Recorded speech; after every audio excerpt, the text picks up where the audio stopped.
Assalamualaikum warahmatullahi wabarakatuh. Kembali lagi di channel Wahyu. Pada kesempatan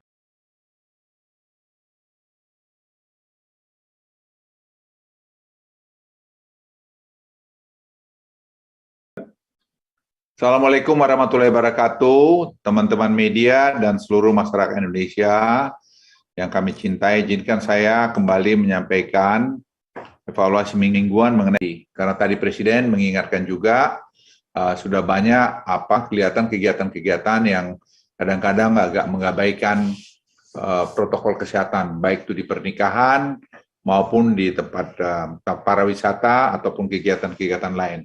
Kami sekali lagi menghimbau agar seluruh masyarakat patuh, karena kita masih berjaga-jaga terhadap kemungkinan gelombang ketiga yang mungkin terjadi pada nanti Natal tahun baru yang akan datang. Jadi semua kita harus super hati-hati. Rendahnya kasus konfirmasi harian menyebabkan kasus aktif nasional dan Jawa Bali terus menurun. Dan saat ini hanya tersisa kurang dari 20.000, tepatnya 18.000. Dan secara nasional dan kurang dari 7.000 di Jawa Bali, ya, tepatnya 7.000-an. Dibandingkan lebih dari 570.000 kasus aktif pada puncak varian Delta pada 15 Juli yang lalu. Situasi terus membaik dan juga tercermin dari kasus kematian di beberapa provinsi Jawa Bali yang mencapai 0 kematian akibat COVID-19. Pada 17 Oktober kemarin, DKI Jawa Barat, DIY, dan Bali mencatat 0 kematian. Dan provinsi lain di Jawa Bali hanya mencatat kurang dari 5 kematian per hari. Angka ini saya kira jauh lebih bagus lagi daripada bulan Juni sebelumnya. Tingkat kematian yang sudah rendah ini kami yakin akan mampu dijaga seiring dengan capaian vaksinasi lansia Jawa Bali yang meningkat tajam, cakupan vaksinasi lansia yang dijadikan penurunan level PPKM. Namun langkah akselerasi tetap perlu dilakukan karena sampai saat ini cakupan vaksinasi Jawa Bali baru mencapai 43%. Kita ingin cakupan vaksinasi lansia dapat dalam waktu 2 bulan ke depan mencapai 70%. Saya kira Menteri Kesehatan, Panglima TNI, dan Kapolri sekarang bekerja habis-habisan untuk mencapai target ini sampai dengan akhir tahun ini. Teman-teman media dan seluruh masyarakat Indonesia, pada 4 Oktober lalu, Kota Blitar menjadi satu kota yang pertama masuk ke level 1. Dan Kota Blitar kemudian kami jadikan sebagai uji coba menuju new normal, di mana sebagian besar aktivitas masyarakat dapat dilakukan mendekati kehidupan normal.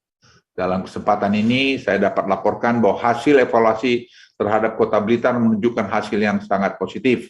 Sejak masuk ke level 1, situasi COVID-19 di Kota Blitar tetap rendah dan terkendali. Terkendalinya kasus didorong oleh tingkat tracing, vaksinasi, dan penggunaan. Karena itu Bogor dan Tangerang itu akan dilakukan operasi khusus oleh TNI Polri dan Kementerian Kesehatan dengan merahkan vaksinator-vaksinator untuk mempercepat target ini. Namun tadi Presiden berikan arahan untuk tidak menahan terus kabupaten yang lain, maka Bogor Tangerang dikeluarkan dari Jabodetabek. Kemudian berkaca dari kondisi tersebut, atas persetujuan dari Presiden, syarat vaksinasi kabupaten kota aglomerasi sudah diubah berdasarkan pencapaian kabupaten kota itu sendiri. Selama keseluruhan aglomerasi sudah memenuhi syarat WHO untuk turun level. Dengan perubahan syarat vaksinasi untuk aglomerasi, mulai besok akan ada 54 kabupaten kota di level 2, 9 kabupaten kota di level 1. Terkait detail keputusan akan dituangkan dalam Inmendagri.